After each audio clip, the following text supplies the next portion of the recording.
आज जो है हिस्ट्री क्वेश्चन लेकर आया हूँ और जीके, ठीक है। तो आप लोगों के एग्ज़ाम के लिए बेहतर होंगे और प्रीवियस क्वेश्चन है तो आप लोग इसे ज़रूर देखें और अपने दोस्तों को भी शेयर करें। ये हिस्ट्री जो है आपके सभी एग्ज़ाम के लिए हेल्पफुल रहेगा, तो इसे मिस ना करें। ये जो है 50 क्वेश्चन आपको पर डे पार्ट 1 पार्ट में किए जाएंगे, ठीक है। तो आप लोग इसे ज़रूर देखें, अपने दोस्तों को भी शेयर करें। तो आज का पहला क्वेश्चन है, सबसे पुराना वेद कौन सा है? तो ये जो है ऋग्वेद है। सबसे पुराना वेद की संख्या कितने हैं? 4 हैं, और चारों में सबसे पुराना वेद जो है कौन सा है? ऋग्वेद है। क्वेश्चन नंबर सेकंड है, ऋग्वेद में वर्णित सबसे पुरानी नदी कौन सी है? तो वो सरस्वती है। तो ऋग्वेद में सबसे पुरानी नदी का जो जिक्र किया गया है तो वो कौन सा नदी है? सरस्वती नदी है। क्वेश्चन नंबर 3 है, ऋग्वेद में वर्णित सबसे आम अपराध क्या है? तो जो आम अपराध होता है, जो कॉमन अपराध होता है, क्राइम होता है, वो होता है पशु चोरी।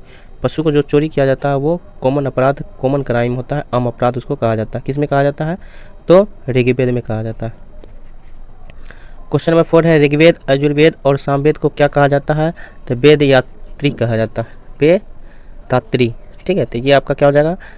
ऋग्वेद, यजुर्वेद और सामवेद, ये तीनों को मिलाकर जो वेद कहा जाता है उसको वेद त्राई कहा जाता है, ठीक है। तो आपका क्या हो जाएगा? वेद त्राई।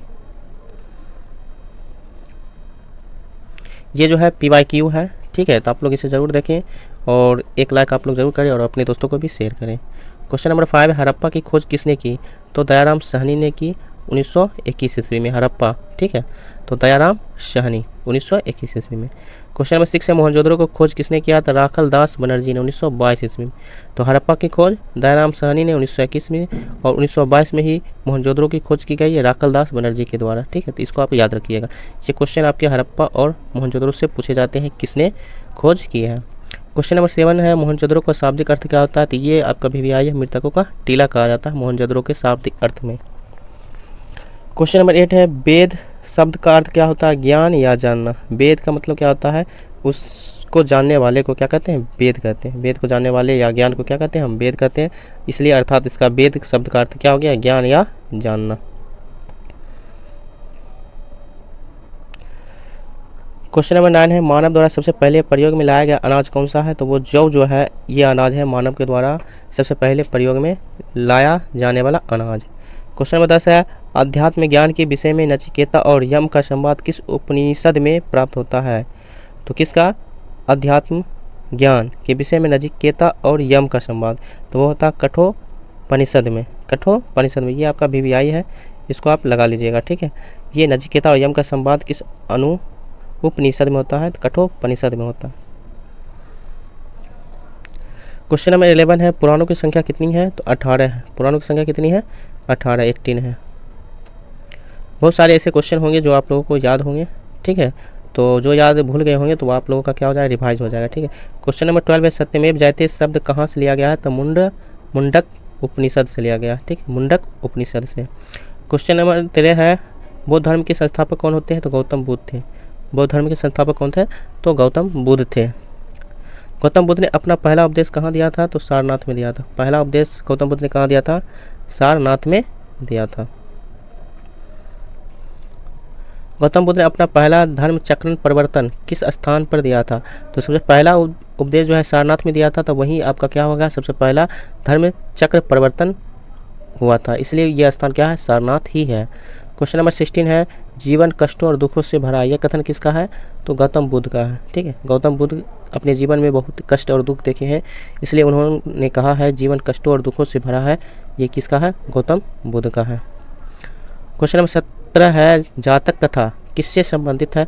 तो गौतम बुद्ध से संबंधित है जातक कथा। ये आपका PYI है, जातक कथा किससे संबंधित है या गौतम बुद्ध के कौन सा संबंध है? तो ये क्या है? जातक कथा। क्वेश्चन नंबर 18 है, त्रिपिटक क्या है? बुद्ध उपदेशों का संग्रह जो है आपका त्रिपिटक है। ये भी आपका क्या है? इंपॉर्टेंस है, ठीक है, इसको भी याद रखना।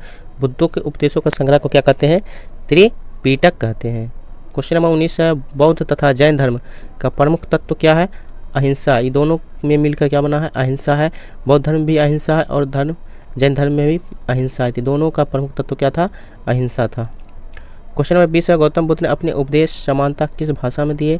तो पाली भाषा में दिए थे। ये भी आपका क्या है? इम्पोर्टेंट है, ठीक है। पाली भाषा में देखो, गौतम बुद्ध का जो भाषा था वो कौन सा था, पाली था। क्वेश्चन नंबर 21 है, द लाइट ऑफ एशिया किसे कहा जाता है, तो गौतम बुद्ध को कहा जाता है। ये सारे जो भी क्वेश्चन है आपके PYQ है, तो आप लोग ज़रूर अपने दोस्तों में शेयर करें, जिनसे उन सब को भी क्या हो, वो फ़ायदा हो। क्वेश्चन नंबर 22 है, गौतम बुद्ध ने महापरिनिर्वाण कहाँ प्राप्त किया, तो कुशीनगर में प्राप्त किया है। गौतम बुद्ध ने जो है महापरिनिर्वाण कहाँ प्राप्त किया है, तो कुशीनगर में। और सबसे पहला अपना उपदेश कहाँ दिया था, तो सारनाथ में दिया था। क्वेश्चन नंबर 23 है, चंद्रगुप्त मौर्य के दरबार में आने वाला यूनानी राजदूत कौन था, तो यूनानी राजदूत किसके दरबार में आया था, चंद्रगुप्त मौर्य के दरबार में आया था, वो कौन था, मेगास्थनीज था। ये भी आपका क्या है, VVI है, जो BPSC में पूछे जाने वाले क्या है क्वेश्चन है। क्वेश्चन नंबर 24 है, सम्राट अशोक किस वंश से संबंधित है, तो मौर्य वंश से संबंधित है सम्राट अशोक। क्वेश्चन नंबर 25 है, भारत का नेपोलियन किसे कहा जाता है, तो समुद्रगुप्त को क्या कहा जाता है, भारत का नेपोलियन कहा जाता है। समुद्रगुप्त को भारत का नेपोलियन कहा जाता है। अब यहाँ पे एक क्वेश्चन है, गौतम बुद्ध के बचपन का क्या नाम था, तो आप लोग कमेंट्स बॉक्स में ज़रूर बताएं गौतम बुद्ध के बचपन का नाम क्या था, ठीक है। 26 नंबर क्वेश्चन है, जैन धर्म के संस्थापक कौन थे, ऋषभ देव जो थे जैन धर्म के संस्थापक थे। 27 नंबर क्वेश्चन है, महावीर स्वामी का जन्म कहाँ हुआ था, कुंडलग्राम में हुआ था। कुंडलग्राम जो है वहाँ क्या है, महावीर स्वामी का जन्म हुआ था। 28 नंबर क्वेश्चन, उत्तर प्रदेश में बौद्ध एवं जैन दोनों की पवित्र तीर्थ स्थली कौन सी है, तो कौशाम्बी है। उत्तर प्रदेश में क्या है, कौशाम्बी है, जो बौद्ध और जैन दोनों के पवित्र तीर्थ स्थल है, ठीक है। कौशाम्बी कहाँ है, उत्तर प्रदेश में है। क्वेश्चन नंबर 29 है, तीर्थकर शब्द किस धर्म से संबंधित है, तो जैन धर्म से संबंधित है तीर्थकर, ठीक है। क्वेश्चन नंबर 30 है, सम्राट अशोक के अभिलेखों की लिपि कौन सी है, तो ब्राह्मी है। ब्राह्मी लिपि जो है सम्राट अशोक के अभिलेखों का है। और गौतम बुद्ध के जो अभिलेख हैं उसकी लिपि कौन सी है, तो वो जो है पाली।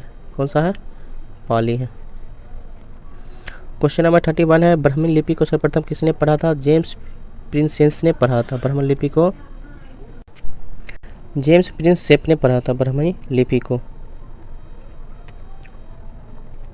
क्वेश्चन नंबर 32 है, सांची के स्तूप किस राज्य में है, तो मध्य प्रदेश में। सांची का स्तूप कहाँ है, मध्य प्रदेश में।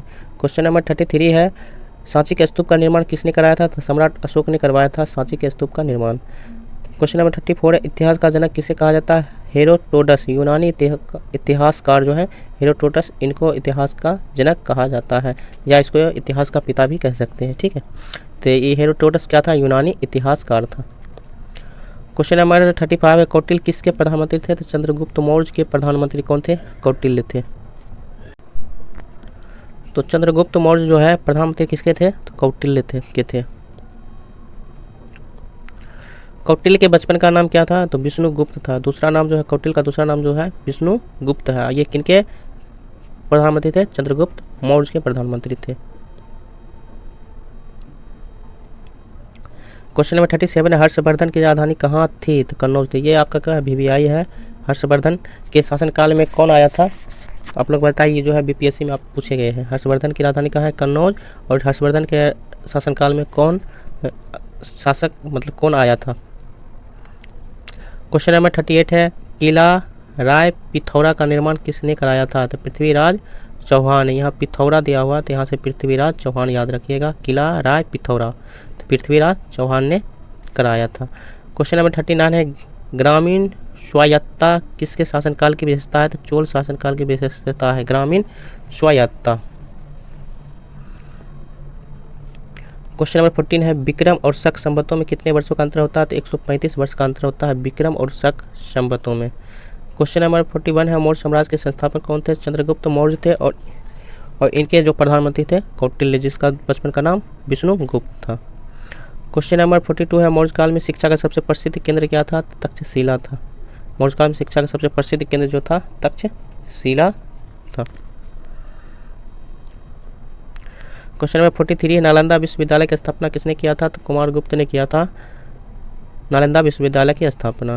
क्वेश्चन नंबर 44 है, खजुराहो के मंदिर का निर्माण किसने कराया था, तो चंदेलों ने कराया था। ये क्वेश्चन भी आई है कि खजुराहो का मंदिर कहाँ, MP में है, और इसका निर्माण किसने कराया था, चंदेलों ने कराया था। ये क्वेश्चन पूछे जाते हैं। चीनी यात्री फाहियान किसके समय भारत आया था? तो चंद्रगुप्त द्वितीय के समय में जो है चीनी यात्री जो फाहियान जो था भारत आया था। किसके शासनकाल था? चंद्रगुप्त द्वितीय।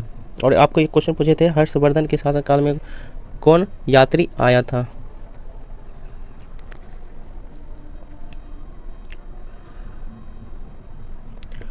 तो 46 चीनी यात्री हेनसांग किसके शासन में भारत आया था? तो हर्षवर्धन के समय में। तो अब यहाँ पे वही क्वेश्चन आ गया है। तो हर्षवर्धन के समय में कौन सा यात्री भारत आया था? तो वो कौन था? हेनसांग था। ठीक है, ये भी चीनी यात्री था और हेनसांग जो है वो चीनी यात्री है जो भारत हर्षवर्धन के शासनकाल में आया था। ये आपका बीपीएससी में भी पूछे गए क्वेश्चन है। ठीक है। 47 चोल राजवंश के संस्थापक कौन है? तो विजय पाल है। चोल राजवंश के संस्थापक कौन है? विजय पाल है। क्वेश्चन नंबर 48 है कैलाश मंदिर कहाँ स्थित है? एलोरा में। महाराष्ट्र जो राज्य है इसमें एलोरा जो जगह है वहाँ क्या है? कैलाश मंदिर स्थित है।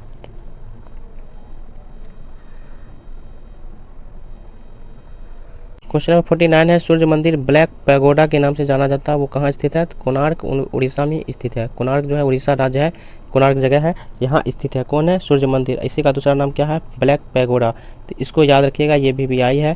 तो ब्लैक पैगोडा को किस नाम से जाना जाता है? तो सूर्य मंदिर के नाम से जाना जाता है। और ब्लैक पैगोडा कहाँ स्थित है? उड़ीसा कोणार्क में। अंकोर वाट का मंदिर कहाँ स्थित है? कंबोडिया में। ये भी आपका इंपॉर्टेंस है। अंकोर वाट का मंदिर कहाँ स्थित है? कंबोडिया में। आपका होमवर्क है। ठीक है, आप लोग कमेंट बॉक्स में दे दीजिए जवाब। जैन धर्म के अंतिम तीर्थंकर कौन थे? तो आप लोग कमेंट बॉक्स में इसका जवाब जरूर दें। आपको सेशन कैसा लगा आप लोग ज़रूर बताएं और वॉच करने के लिए आप लोगों का थैंक्स।